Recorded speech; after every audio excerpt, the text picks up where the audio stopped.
Hi everyone, and welcome to another episode of Deep Talks. My today's amazing guest is Ola Rosling. Hey and welcome. Ola is the author of the best-selling book Factfulness, in Czech, Faktomluva.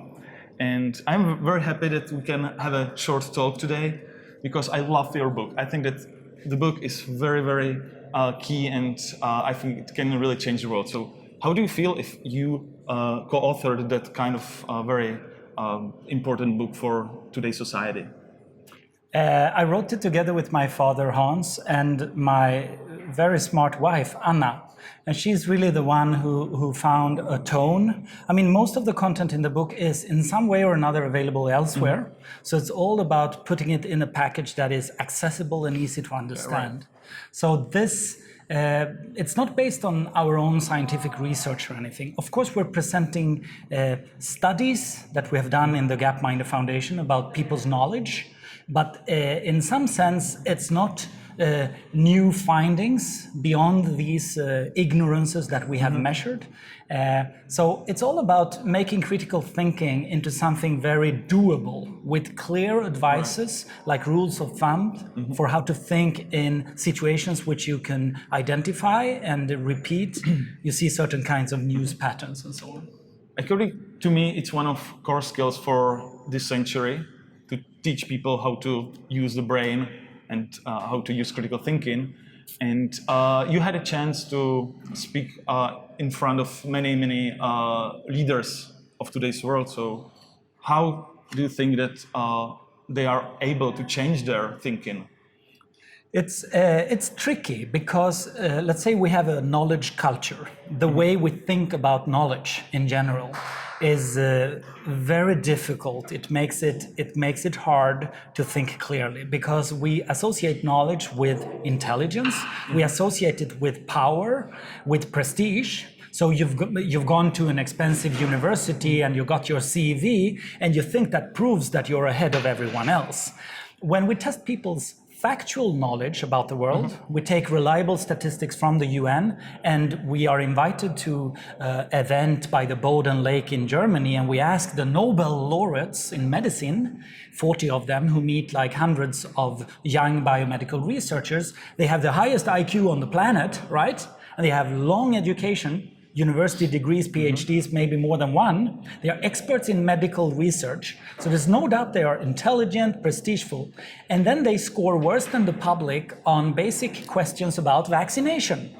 This is a big surprise to them because they have a perception of an expert being a property of a person. Imagine you are an expert, then we assume that you also know everything about neighboring fields. That's the wrong assumption. An expert is very good, the best in the world, in a very narrow topic. When you test that expert's knowledge in neighboring topics, often they can score worse than everyone else, which is a big surprise to the expert themselves. I think that there is a cognitive bias that is called Nobel disease, and it's exactly like this, that even you won a Nobel Prize, in other fields you are more certain about yourself, but your knowledge is much worse than knowledge of the others. So that's the problem. Yes. And how about like the leaders from government? For example, I live in the US and there is a huge problem of denying climate change, for example, even out of presidential office. So how to like really help leaders to think critically about the core topics we have? Well, it might be a very difficult problem to solve in the way you pose it. Like, I want them to change their understanding because there is no access point where the tribal politics are gone and we actually look at data. All the encounters of this group you describe will probably be in a setting which enforce tribal political belonging, right? Then I think you're screwed from the beginning. So the question is, how can we create forums for discussions and understanding which are dissociated from politics? Only then, I think, are we ready to relearn, when our political standpoint is not at stake and the tribal identity is not involved. This is tricky. I think it's easy to do at a younger age in schools before people start developing their political identity. And we've done this successfully. In the book, we got these 12 questions where people score worse than monkeys. But when I say people, it's actually adults. It's actually people above age 18 in many countries, right? When instead we test children aged, say, 8 to 18, they often score more like monkeys because they haven't built up the misconceptions. So do you think that kids are less biased than adults? Oh, yeah, no, I measured it. I measured it. And teachers, this is a great tool for teachers in classrooms. A social science teacher or a geography or history teacher have a difficult time making the students even care about the topic, right? It's very hard to say this is important to learn about demography, etc. But by testing the students on these fact questions, showing that they got roughly 33% correct answers, which is randomly on an ABC question, right? Then you compare them with the adults in that same country, basically their parents. Suddenly, the kids wake up and look at the results and say, we're ahead of the adults. Yes, you are, because you're less biased. Go home to mom and dad and test their knowledge.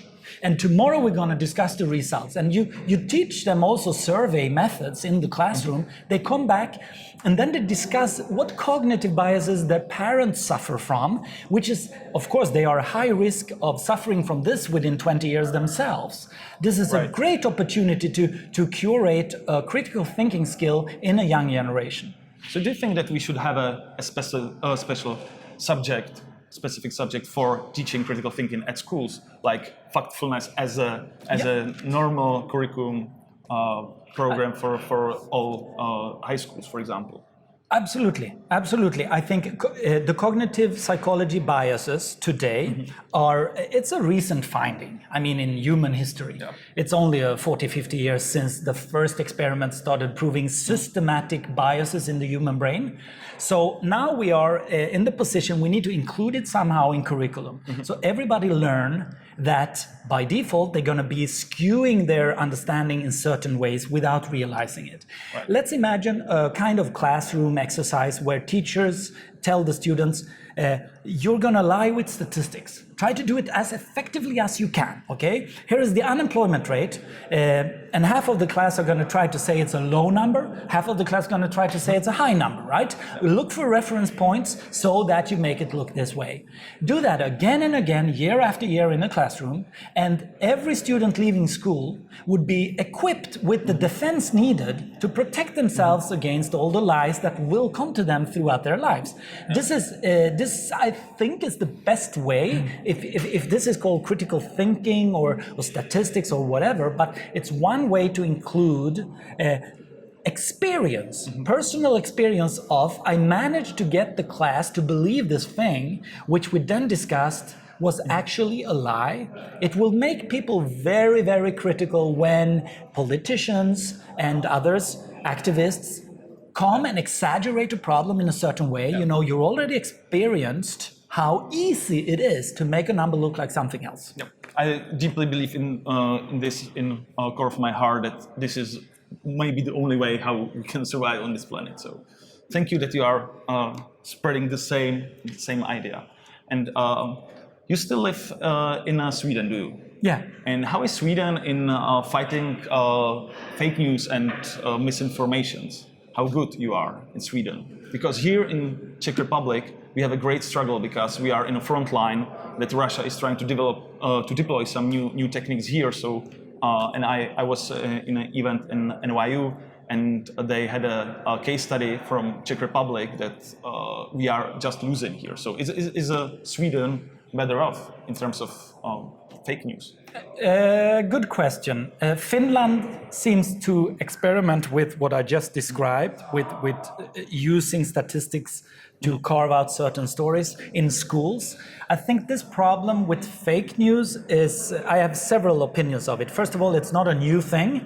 Right. It's just increased in our awareness recently because there are so many facts, and we got the social internet where these facts can be distorted in so many ways. So it's an old problem.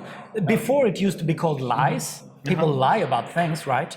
Today, the effective manufacturing of lies is easier to achieve than ever before. So, but propaganda has always existed since the Roman Empire. There are huge examples of it.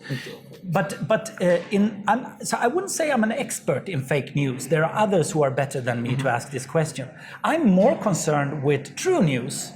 And so when you see a lot of pictures from, say, Africa of starving people and children with machine guns entering a civil war, you get a certain perception of Africa, right? Even though all those pictures were true, so it's not fake news.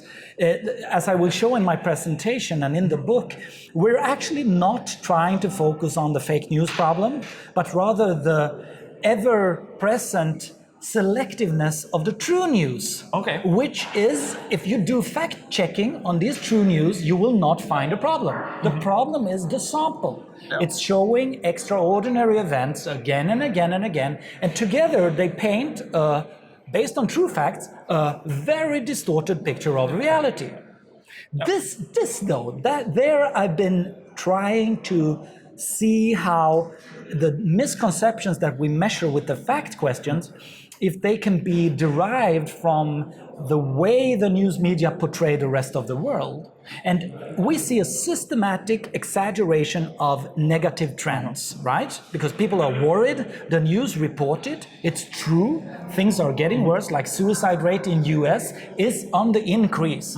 But when we ask about suicide rate in Europe, in Czech Republic, where it's decreasing, since 1990 it decreased in Czech Republic by 40%, did that ever get reported in the news? No, of course not, because it's something positive, right?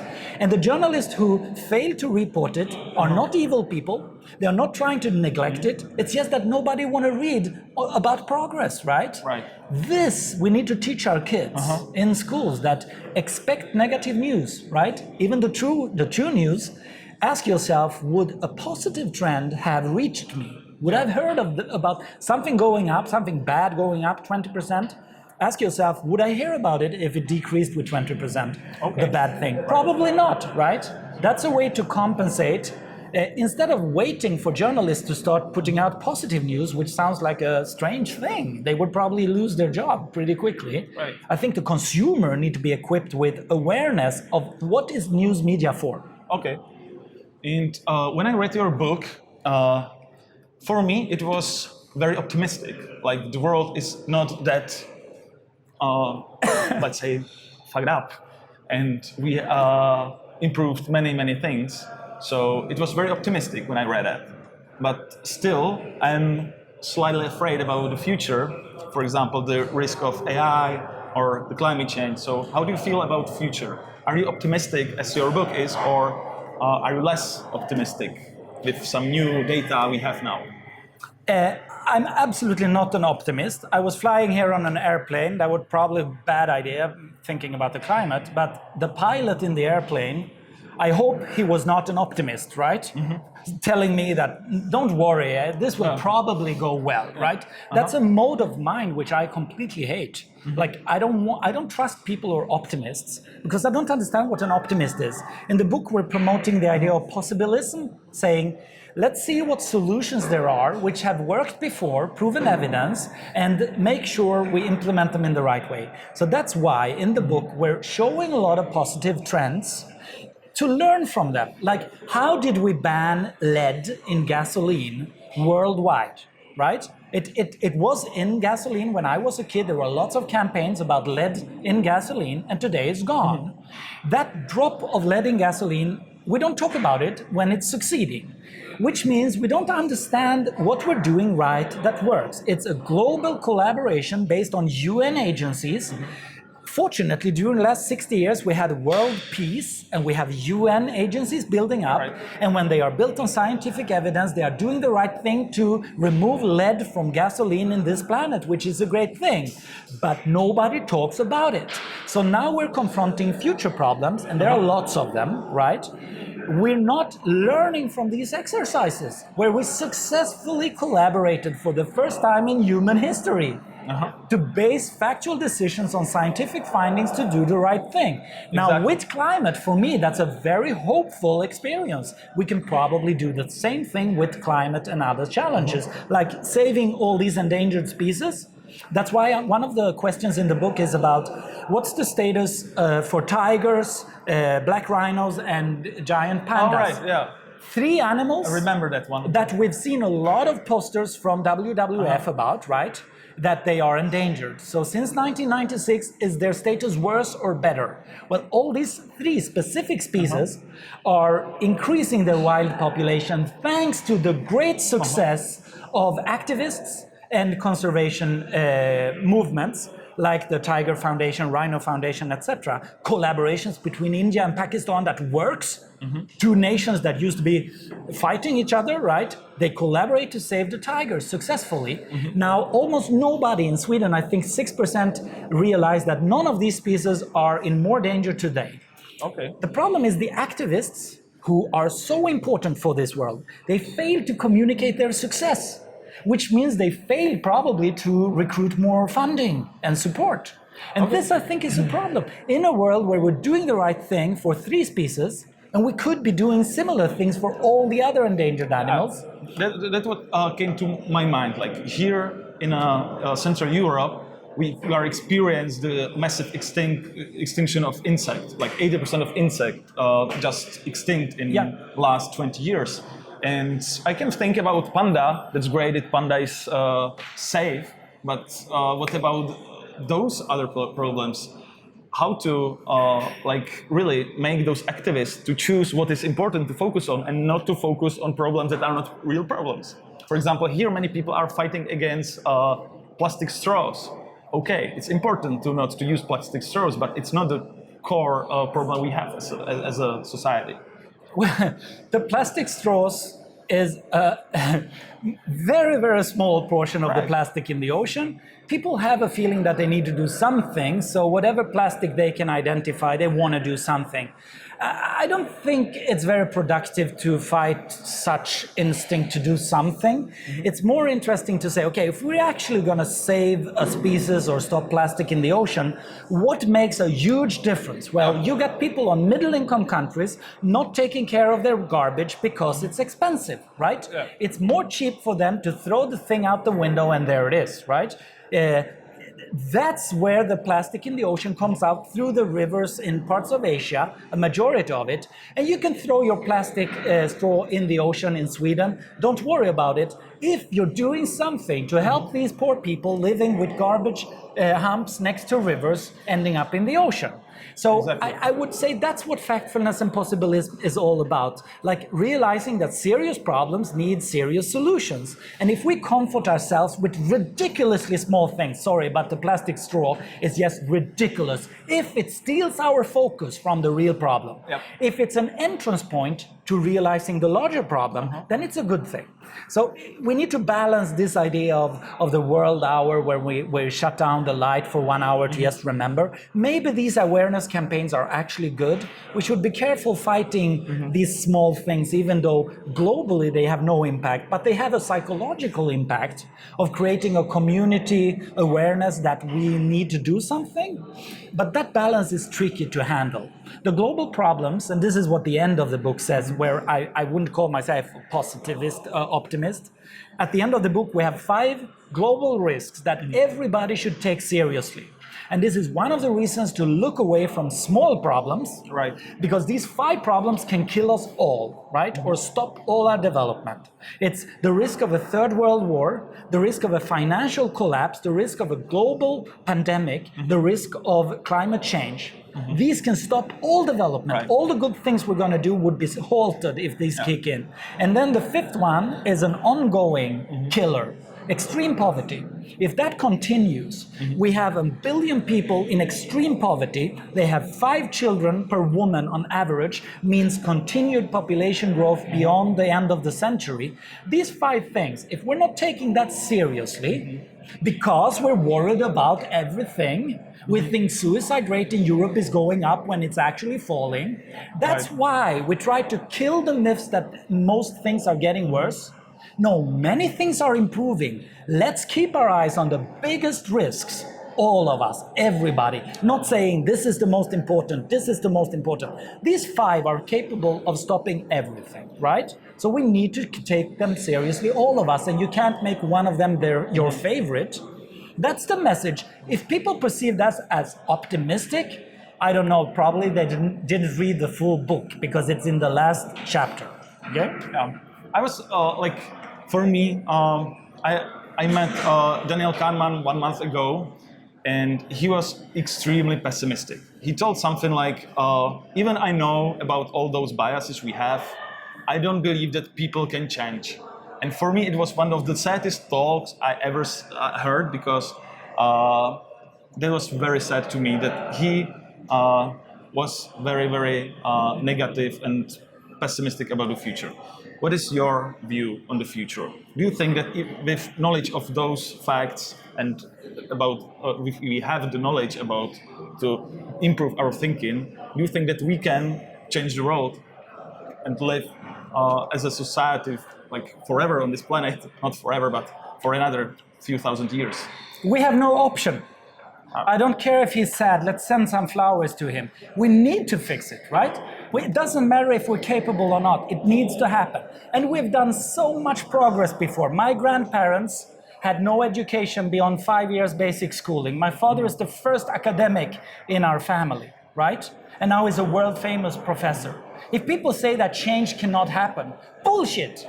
Bullshit. Sad old men who make you unhappy. Don't listen too much to them. The young generation grow up in a globalized world with internet. If someone takes internet away from my children, they will start fighting for the freedom of speech like no other generation ever did, right? I think the future generations are capable of things which old men, even if they are experts in cognitive psychology, I mean, I love his book. So I talked to Don Ariely, also an expert in people's unpredictably or predictable.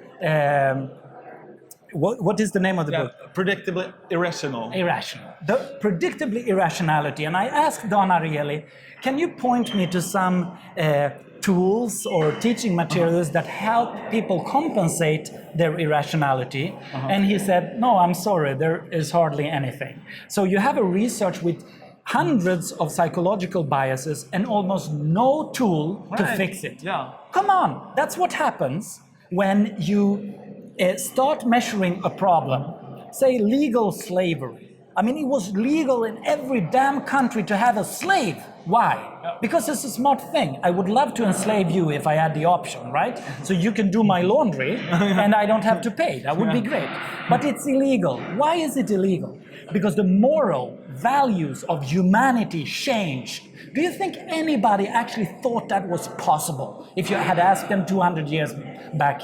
No, they would say there will always be slaves. You know how old men, they lean back and say, oh, there will always be problems. I see no progress. Bullshit. Of course, and especially when we need to change. So I don't want the discussion about is it possible, not possible. It doesn't matter. There are solutions, let's fight for them.